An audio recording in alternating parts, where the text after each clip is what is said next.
We all know the internet is flooded with these gatekeeping gurus on how to start a business, showing results of their own business that they've scaled to 7 figures and even giving you some valuable information. But the problem is that it can be extremely overwhelming and even stressful at times with all this information out there being thrown at you. My goal on this channel is to consolidate all that information and sift through all that noise and bring it into one place. I want to have clear, concise, full tutorials that are straight to the point. In this video specifically, we're going to cover a very hot topic in the e-com space currently, which is TikTok advertising. TikTok advertising has been popping up everywhere since the social media platform became really popular in 2019, 2020. And there's a lot of uncharted territory in this space, and there's a lot of opportunity to sell your products on TikTok.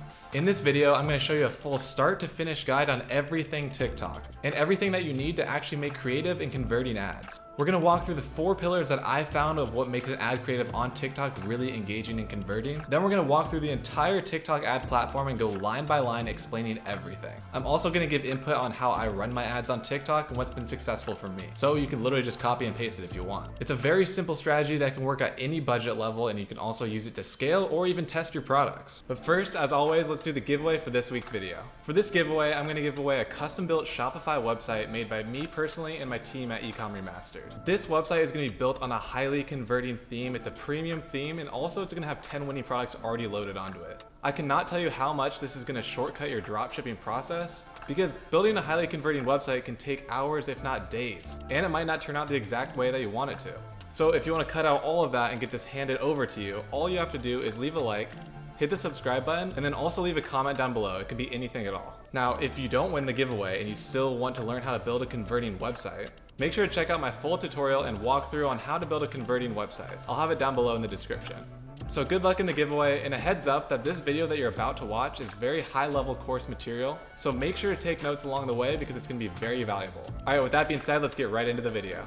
Alright, so let's get right into it. The very first thing that we're going to be covering is the TikTok ad creation checklist. Since we're focusing on TikTok ads and not Facebook or Instagram for this tutorial, you have to make your ads native to the platform. So for TikTok, there's a bunch of different things that you have to hit to actually make them qualify for a good ad, in my opinion. I'm going to cover each of the 4 pillars that I put together of what I think is actually a good ad to run on TikTok and that you'd have the most success with. For each one of these pillars, I'm actually going to have a TikTok ad example of ones that I think demonstrate each pillar's perspective really well. TikTok naturally is a stimulating platform, so a lot of people go on there just to be entertained, rather than Facebook or Instagram, where more people are browsing and keeping up with their friends and family. Product engagement is huge, right? So you need to grab the viewer's attention within the first 3 seconds. This is typically called the hook. To be engaging in the first 3 seconds, you need to have a story played out or something that's really visually engaging. This is one of the most important pillars, in my opinion, that leads to the virality of the video. And as you know, organic relies on only virality of the video to see how far it's pushed, and that has to do with watch time. But if you do paid traffic, you are giving money to TikTok to say, show my video to the best people that I think will convert. Product engagement applies to both organic and paid, which is why it makes it so important. I pulled up an ad here that we can watch really quickly. I muted the sound just because of copyright issues, but this one I'm sure you've seen on TikTok. It's the flying saucer. All they're doing is throwing the object into the air and it's coming back to them, right? All they have is them using the toy, and the link in the bio is the only text that they have on their entire video. So there's no storytelling here. There's no crazy hook that's really engaging the audience. It's simply the product and the way that the video is shot. I've seen a company that's doing paid traffic for this exact item, and it has hundreds of thousands of likes, but I wanted to pull up a more organic looking one to show you how realistic it is to get a viral video.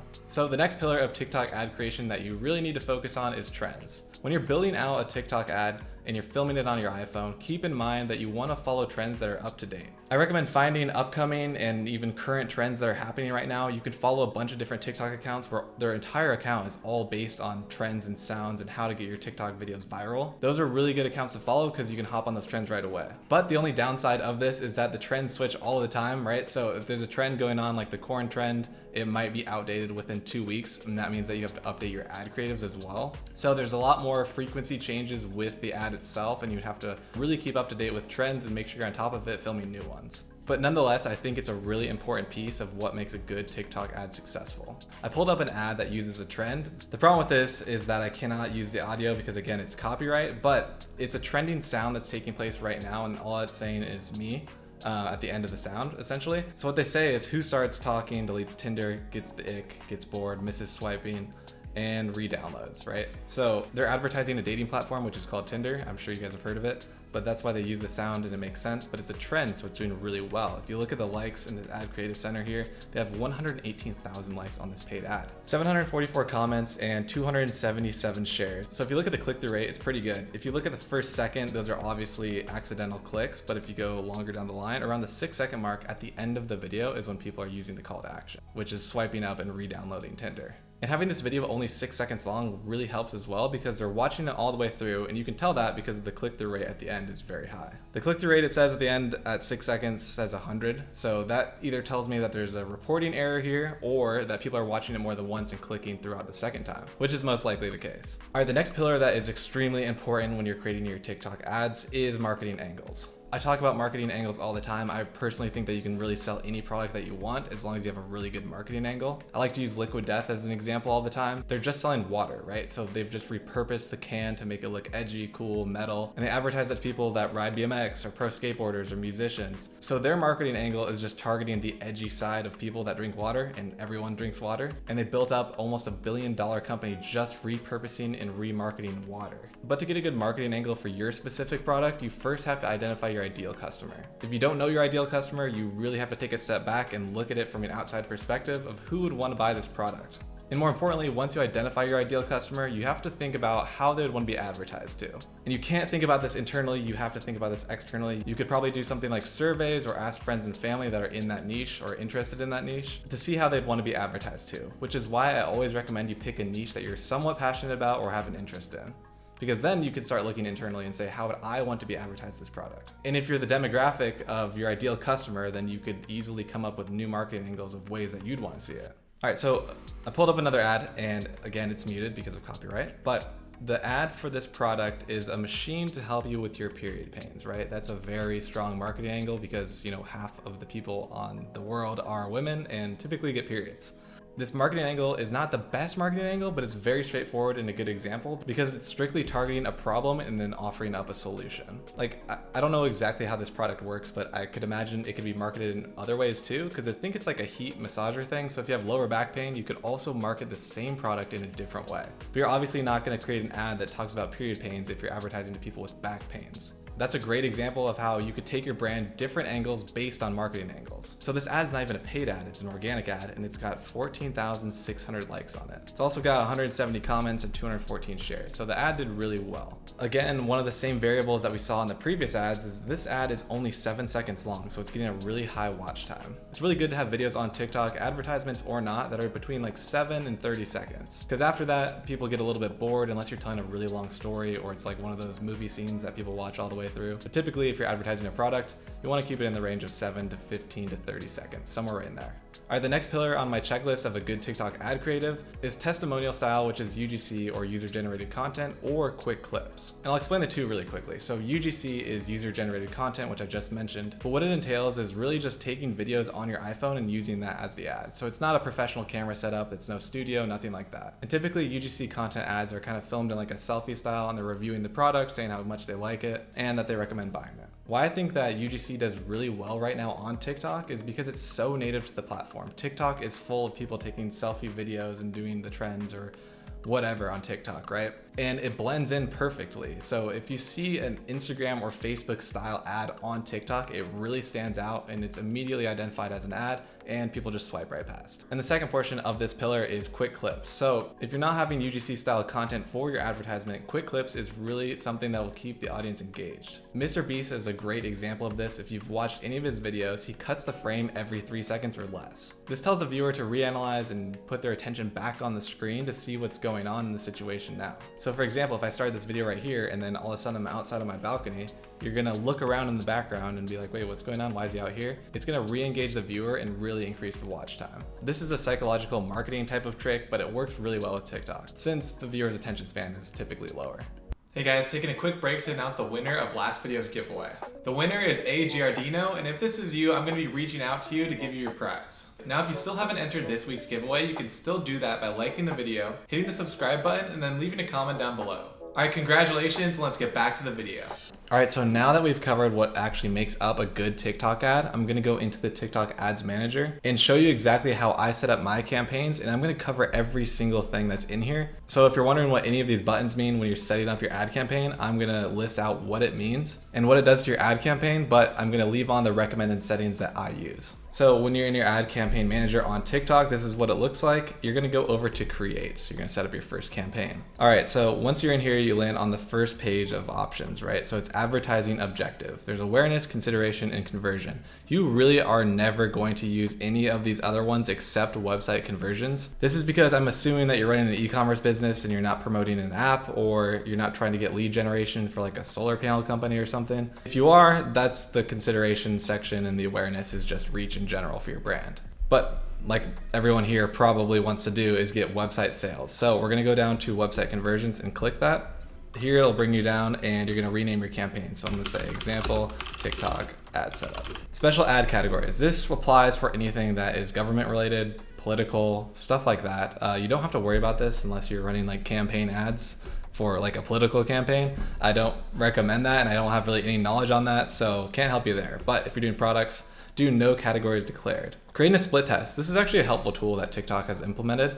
And what it is basically A/B testing set up for you. You can do it in the same campaign. So you can run 2 different ad creatives, and you can have 2 different variables or 2 different ad copies, and it'll actually test it in the same campaign for you. I don't like to do this. I like to manually split test because I like isolating the variables and looking at the metrics differently and giving them a fair shot of the budget. For the example, I'm gonna leave this one off. Campaign budget optimization is almost the same thing, kind of. So what campaign budget optimization is, so you have to think of your campaigns and your ad setups as like a tree. So the first one is the campaign level, and then from there it branches out into the ad set level, and you can have multiple ad sets underneath one campaign. And then from the ad set levels, you can also branch out at the ad creative level and have multiple ad creatives under each of those ad sets. And what campaign budget optimization does is it takes one set budget, say it's $100, and it divides it up between all of the ad sets and all of the ad creatives that you have. What you're doing is basically allowing TikTok in their algorithm to decide where to spend your money and what they think they're gonna get the best performance out of each ad set level and ad creative level. And if you leave campaign budget optimization off, which I typically do,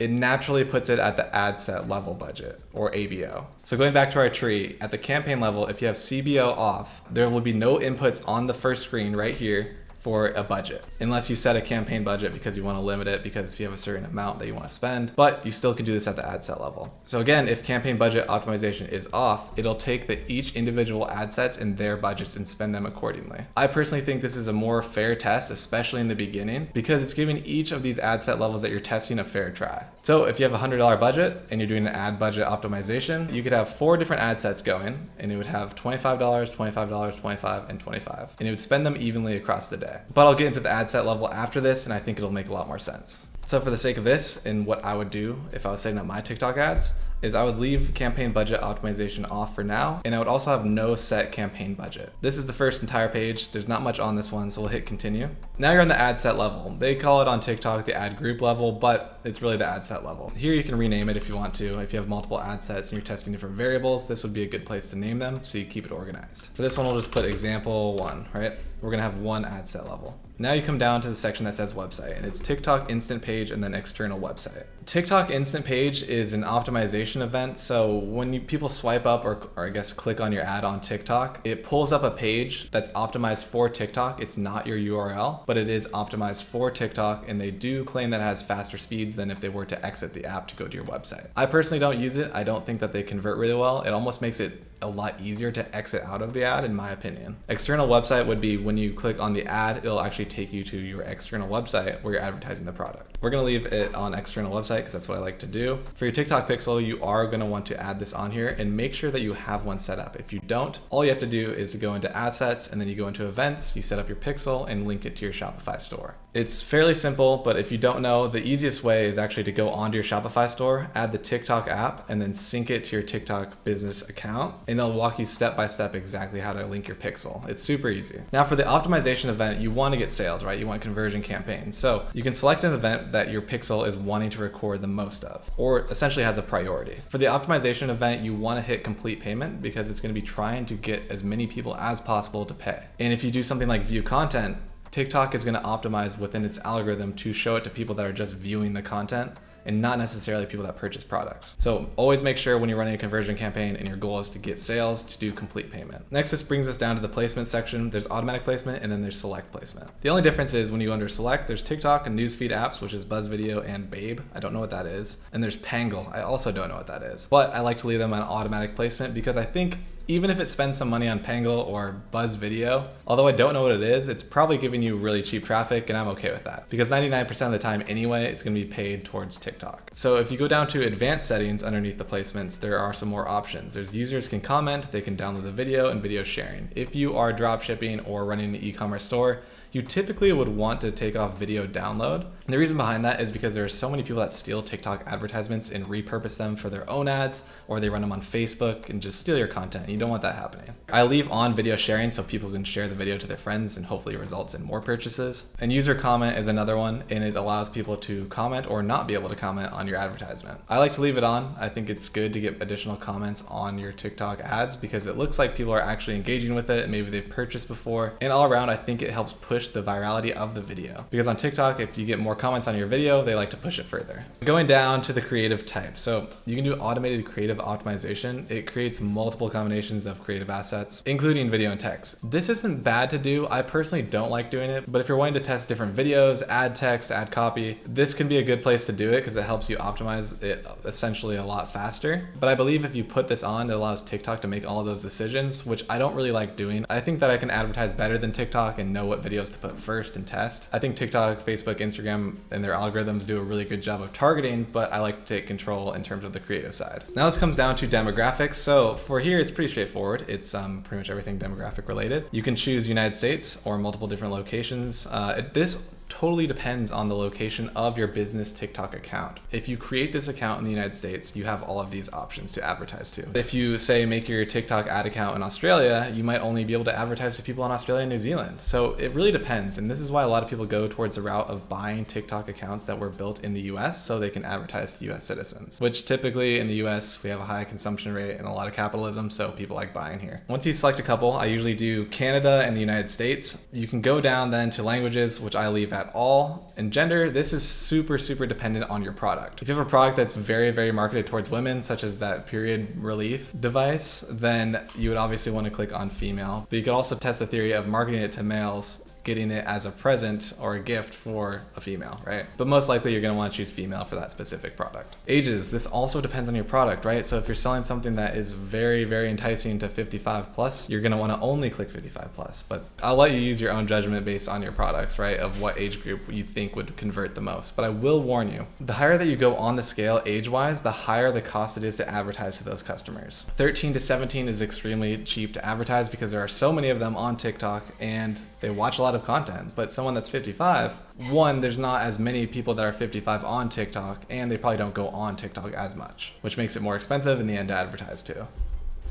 So pretending that I'm advertising for my golf store, I'm gonna leave it on all. And household income, this is an interesting one. So you can actually target people on TikTok based on how much income that they make in the United States. This could be really good if you're selling a luxury product, right? You'd wanna probably target, I guess, the top 10% of zip codes in the US. But generally, most products that you'd wanna sell on TikTok are in the price range of like $15 to $50. So you could probably just leave this blank. Under the audience tab, this is where you can select to include or exclude people based on your pixel data. So if you gathered a bunch of people that had add to cart from your pixel and from your advertisements that TikTok collected, you can then make a lookalike audience and plug these in here. Honestly, in 2022 moving forward, pretty much every single social media advertising platform is pushing everyone to go as broad as possible. Lookalike audiences are becoming less and less effective. They want you to go broad and let Facebook or TikTok or Instagram decide exactly where to show your traffic. So I like to leave these blank. So under interest and behavior, this is where you can plug in what people like to do. So it could be like golfing or a hobby. And so if your interest is golf, for the sake of this example,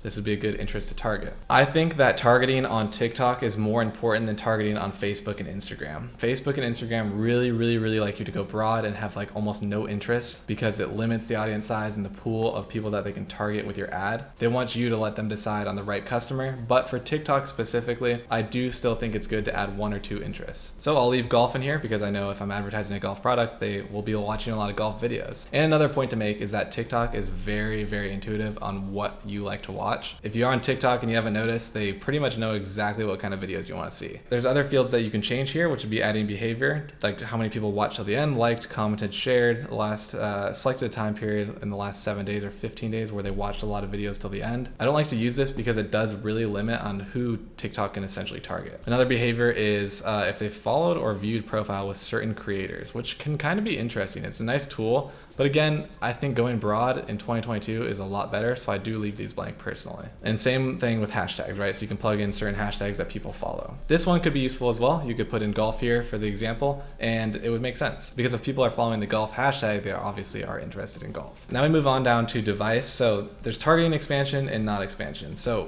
what this means is that if TikTok isn't deeming that your ad is doing really well, it can reach out further than your parameters that you set for it. So right now mine's pretty wide open. The only thing that I did not select and have an option to change would be interest and behaviors. So when I toggle that, it tells TikTok that you can go beyond my interest that I selected. So I selected golf. If you look at the top right here, having it selected made the audience size 129 million to 158 million. But if I take it off, it goes down to 56 to 69 because I'm only targeting golfers. So if you do have this on, TikTok will take into consideration of the golf audience first and then start reaching out to the remaining 50 million people if it's not working in that golf interest. Here you come down to the budget and schedule. This one is pretty self-explanatory, but I'll cover it really quickly. It's daily budget, right? So how much you want to spend on ads estimated per day. Usually they hit that spend point like right on the dot, but sometimes they go $1 over or $1 under. You can schedule it out as well, so you can choose, to schedule it a week from now, or you can run it within a certain date range. For example, if it's a Black Friday sale, you can do it from Thursday to Sunday and then have the ad end. I don't do this. I usually just run it continuously and keep track of my metrics to see if I need to change anything or switch up the ads at all. Day parting is another option that is sort of underused. I like to keep it broad, but it's an interesting tool in theory, and you can actually schedule what times of the day that your ad can be shown. So if you say, oh, Monday, you can't do it, then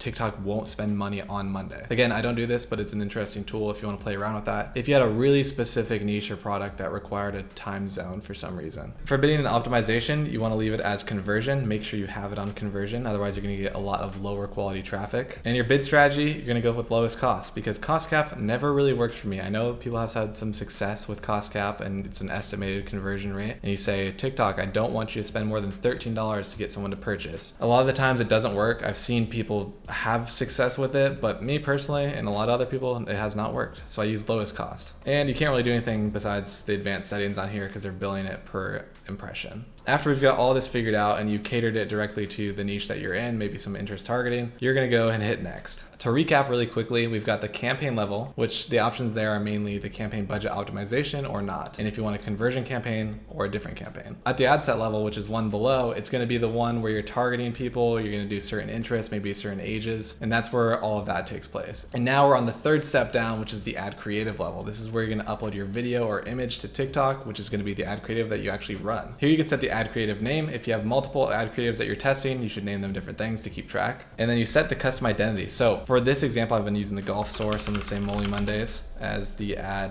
custom identity here. And what that does, if you look down on the side here of your preview of what your ad's gonna look like on TikTok, it says Moly Mondays, right? So you can really say whatever you want. You can say your brand name, you can say shop now, you can do whatever you want, but I do recommend having your brand name as the title of it. Spark ads are a totally different subject, and what it is running ads through someone else's account. You can run it from your business account and you can actually run it from influencers' accounts. So I'm sure you've seen those ones where I think Fabletics did one actually with Kevin Hart. It was a Fabletics ad off of Kevin Hart's account. So influencers can give access to businesses to run Spark ads from. It's a pretty interesting topic, but it's very in-depth, so I'd have to cover that in a different video. Here you're gonna go down to the ad format, which is either a single video, single image, or a collection ad. For TikTok specifically, I really don't recommend that you use images. Video is gonna be the best by far. I would recommend using a single video. A collection is gonna be a mix of videos and pictures, or all videos or all pictures, but multiple ones. The difference between this and a carousel ad on Facebook, if you're familiar, is that on Facebook you have control of the ads, but when you do a collection ads on TikTok, they actually choose the order and they choose how to sync it up for you, and it doesn't look good. So we're gonna use a single video, which is what I highly recommend. You then would upload your ad creative here, so you'd pull the file of your video ad that you created and plug it in here. So the text is actually gonna show up below your name on the title. So it's basically the description of the video. Interactive add-ons, I don't recommend doing doing it, it's like polls and things like that. It's not really helpful. You really just want to get your advertisement in front of as many people as you can and convert as many people as you can. So I don't like using them personally. Now this is really important. So the destination page. So this is what happens when they click on your ad. It's going to take them to what page? This is the one right here. So you plug in your URL here. Once they click on it, it'll take them to this exact page. Make sure that it's your product's landing page and not your home page. This is going to result in a lot higher conversion rate. So call to action is at the bottom here. It's either like a shop now, click now, totally based on kind of what you're selling. I like to do standard and then do shop now because it makes the most sense and I think it converts the best. By checking this box, you agree for the ad and the associated performance metrics of the campaign to be displayed in the TikTok Business Center. I don't like to do this because if your ad is doing really, really well, they can do exactly what I just did in the pillar section where I pulled up good ad creatives from the Creative Center. So people like to steal your ads from there, steal your ideas, so I leave this off. Now we come down to the tracking section. It's the last section. This is where your pixel takes events, right? So the tracking down here is optional and it's where you plug in things like your pixel or app events. Specifically, we did the pixel because we're doing a website and we're sending traffic to a URL and hopefully getting conversions. So the Moly Mondays pixel is already in here and you don't have to do anything at all. Third-party tracking. So this is UTM parameter tracking. It's basically lines of text at the end of a URL.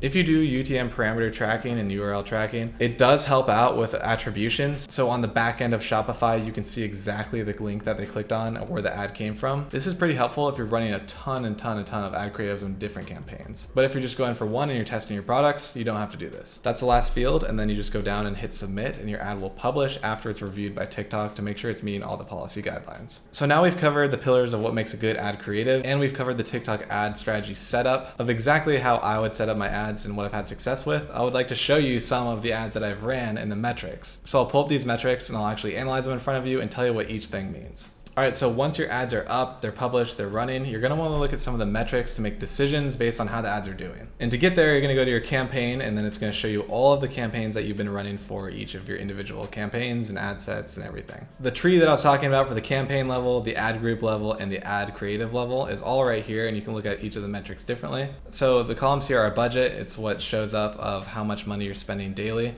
It shows up differently based on if you're running a CBO or an ABO. At the ABO level, it would show up in the ad group. At the CBO level, it would show up in the budget on the campaign level. Total cost. So let's pick out this ad in particular. I spent $1,034 on this ad campaign. The cost per click. This is what CPC means. It's how much it costs for someone to click, right? It's pretty straightforward. So I paid 16 cents for someone to click on my ad. Now CPMs are the cost per 1,000 impressions. So on average, how much does it cost to show your ad to 1,000 people? So for this campaign, it was $2.25 to show my ad to 1,000 people, which is actually very cheap. A lot of CPMs typically range around $10 to $30. This campaign was doing really well. I think it's because the ad creative was really engaging. Impressions are the total number of times that your ad has been seen. So this one was seen 458,000 times. Total clicks, 6,586. This is just how many people clicked on your ad over the lifetime of the campaign. The click-through rate is the percentage of people that saw your ad and then clicked on it. So this one was a 1.44, which is pretty low, but it's not too bad for TikTok. Conversions, the amount of conversions or people that bought something from your website. So this one was 88. And then it's the cost per acquisition, which is the cost per conversion. This campaign at the top here had a CPA of $11.75. That basically tells me that it cost me $11.75 worth of advertising on average until someone purchased something from my website. And then you've got the conversion rate percentage, which is like the same as click-through rate, but for conversions.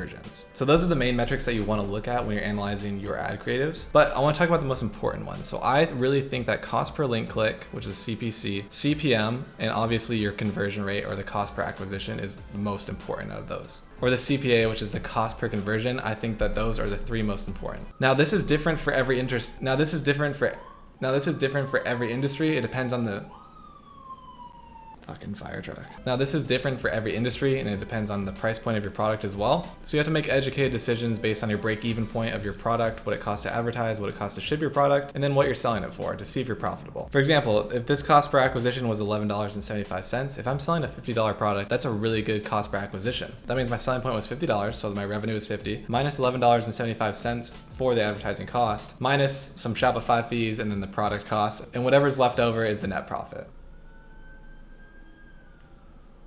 So for example, if your cost per click is very high or your CPMs are very high, that means most likely that your ad is not that engaging and it does not have a strong call to action, or people are just generally not interested in the product. For example, if I was running this exact same product, but my cost per click was like $1, this product would not be profitable. I wouldn't be able to get that conversion rate high enough to make money, and the cost per acquisition would probably go up to like $30 or more. The moral of the story is you have to focus on getting these specific metrics to a point to where you're profitable, and only you would know that, because I'm not sure what price point you're selling your product at or what your average order value is. To lower the CPMs, you'd want to have a better and more engaging ad creative. You also might want to open up your audience size. So if you have a 10 million audience size, you could open it up to 100 million and your CPMs would be lower. You could test that out and see if that works. If you're testing different variables to see if you can get your CPC or CPMs lower, I highly recommend isolating one variable at a time, such as just changing the ad copy or the ad creative and running that for a few days and seeing how the results come in, because if you change multiple, it's really hard to tell which one really moved the needle, or if they both hurt it or if they both helped it. But isolating each variable one at a time is really going to help you narrow it down and really help improve your ads and make good decisions going forward. That is the last part of this video for my ad strategy with examples and my pillars for a good ad creative. I really hope you guys enjoyed this video. This is plugging in really nicely with the complete Shopify guide where I cover an entire website build. If you haven't seen that video yet, it's a really good one. It's really in depth, same as this video. So make sure to check it out on the link down below. And good luck in your dropshipping or e-commerce venture. Thanks for watching. I hope you guys have a great rest of your day.